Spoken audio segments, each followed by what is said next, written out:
ان کا نظر امامت میرے عزیزوں کیا ہے؟ حقیقت نظر امامت ان کا یہ ہے کہ رسول اللہ صلی اللہ علیہ وسلم چلے دنیا سے، اللہ کو بھی پتا کہ جانے والے ہیں، ہم بتایا کچھ بھی نہیں، یہ کسی کو تعین کیا نہ کسی کو نصب کیا۔ ہاں البتہ انہوں لوگوں نے اپنے آپ سے بدعت، جب اللہ نے حکم نہیں دیا، رسول صلی اللہ علیہ وسلم نے حکم نہیں دیا، تو تم یہ اہل حل و عقد کے اختیار کریں گے، یہ کہاں سے لے کے آئے؟ جب کوئی حدیث نہیں، کوئی روایت آیت نہیں ہے، یہ کیوں لے کے کہاں سے لے کے آئے ہو؟ یہ اسی کو تو کہتے ہیں من لم يحكم بما انزل الله فاولئك هم الكافرون۔ تم بغیر ما انزل اللہ حکم کرتے ہو کہ طریقہ شرعی ہے، طریقہ شرعی یہ نہیں ہے۔ جب اللہ اور رسول صلی اللہ علیہ وسلم نے نہیں کہا ہے تو تم صاف کہہ دو کہ انہوں نے نہیں کہا ہے۔ عام دنیاوی طور پہ الیکشن کرنا چاہتے ہیں، الیکشن کرنا یہ کوئی شرعی مسئلہ نہیں ہے، اس طرح کہہ دو صحیح بات۔ لیکن تم جب اس کا دین کا مسئلہ بناتے ہو، کہتے ہو یہ دینی حکم ہے، شریعت میں یہ حکم ہے، شریعت میں کس طرح سے ہم خلیفہ بنا سکتے ہیں کہ ہم اہل حل و عقد کسی سے بیعت کریں، تو یہ بدعت ہے، یہ کفر ہے۔ وکل بدعت ضلالہ وکل ضلالۃ فی النار، یہ اس کا بولنے والا جہنمی ہے۔ کن کا نظریہ امامت، کیسے الحاد اللہ سے ہے، کیسے بدعت فی الدین ہے، اس کا تو پہلا جزء ہم نے بتایا، کیسے بدعت دین میں ہے اور کیسا یہ باعث خلود فی النار، جہنمی ہمیشہ جہنمی بننے کے لیے۔ نظریہ امامت کا ان کا دوسرا جز، پہلا جز ہم نے بتا دیا، خلیفہ بننے کا کیا طریقہ ہے، اہل حل و عقد اختیار کریں گے۔ دوسرا جز کیا ہے، پچھلے والا خلیفہ بعد والے خلیفے کو تعین کر سکتا ہے، استخلاف، وصیت کر سکتا ہے۔ حدیث دکھاؤ جو رسول پاک صلی اللہ علیہ وآلہ وسلم تھے، انہوں نے لکھے انی ایتونی بکتاب اکتب لکم کتابا لن تضلوا بعدہ ابدا، ایسی میں وصیت لکھ دوں کہ اس کے بعد کبھی تم گمراہ نہ ہو جاؤ گے۔ علماء عمریہ نے، بہت سارے لوگوں نے، سفیان ابن عیینہ نے اخبار بالجزم کیا ہے کہ رسول پاک صلی اللہ علیہ وآلہ وسلم اپنے بعد خلفاء کی تعین کرنا چاہتے تھے، تو تم نے ان کو لکھنے نہیں دی، تم نے ان کو الٹا گالی دیا، اور اب کہتے ہو کہ خلیفہ جو اپنے بابات کو تعین کر سکتا ہے، یہ ایک شرعی حکم۔ اس کے حدیث دکھاؤ، آیت دکھاؤ،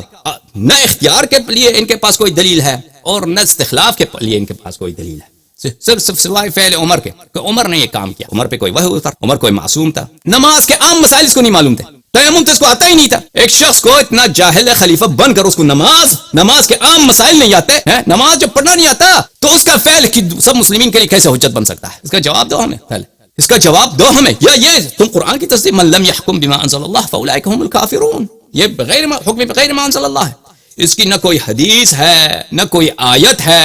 استخلاف کی، یہ حکم بغیر ما انزل اللہ ہے، اور جو اس کا قائل ہے وہ کافر ہے، یہ بدعت فی الدین۔ واللہ خدا جانتا ہے کہ میرا استدلال میں کوئی غبار نہیں ہے، ہاں یہ بات ہے کہ میں ابھی فی الحال آپ کو کتابیں نہیں دکھا رہا،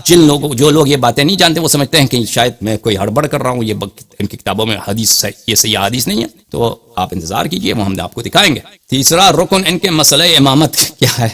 خلافت، یہ ہے کہ کوئی بالقہر والغلبہ، چاہے وہ فاسق ہو، فاجر ہو، شرابی ہو، تارک الصلاح ہو، دنیا کا جتنا فاسق آدمی ہو وہ تلوار لے کے بھائی سب کو قتل کر کے، مخالفین کو قتل کر کے خلیفہ بن جائے، جیسے مثلا افغانستان میں، ٹھیک ہے نا، طالبان نے، انہوں نے اتنا جنگ بھی نہیں کیا، حقیقت یہ ہے طالبان نے ایک سمجھوتے کے طور پر، خیانت کی غداری کے طور پر بہت غداری، یعنی بہت سارے لوگوں نے غداری کیا ہے، نہ صرف پڑوسیوں نے غداری کی، پاکستان نے غداری کی، ایران نے غداری کی، امریکہ نے غداری کی، افغانستان کے جو گندے سیاستدان ہیں انہوں نے غداری، طالبان کو حکومت مل گیا۔ لیکن دنیا میں ایسے بھی تھے، بہت سارے فاسق تھے، فاجر تھے، جو بن جاتے تھے خلیفہ، قتل کر اپنے باپ کو قتل کر کے خلیفہ بنتے تھے، اپنے بھائی کو قتل کر کے خلیفہ بنتے تھے، یا کسی شہر کو بالکل جیسے بنی عباس آئے، بہت بڑا لشکر لے کے آئے خراسان سے، پورے شام والوں کو انہوں نے قتل کیا، بنی امیہ کا پورا انہوں نے تار و مار کر دیا، سب کو